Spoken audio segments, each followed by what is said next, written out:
This is chef लता टंडन और हम आ गए हैं वापस अपने रॉ मैंगो सीरीज में। और अब नेक्स्ट सबसे सिंपल हमारे इंडियन कल्चर की पहचान येलो दाल, अरहर की दाल। यस, और अरहर की दाल आज बनने जा रही है with the twist of raw mango. खट्टे आम की अरहर की दाल बनाने जा रहे हैं हम लोग।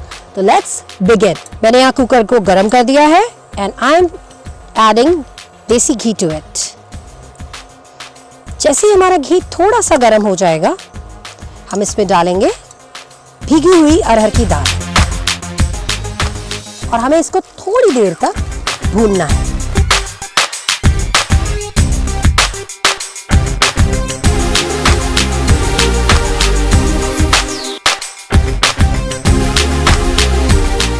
अब हमारी दाल एकदम लाइट रोस्ट हो गई है।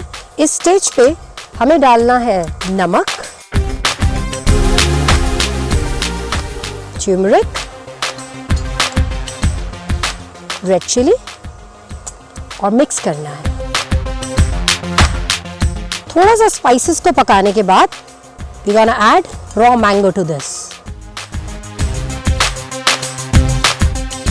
थोड़ा सा रॉ मैंगो के कुक होने के बाद हम इसमें डालेंगे पानी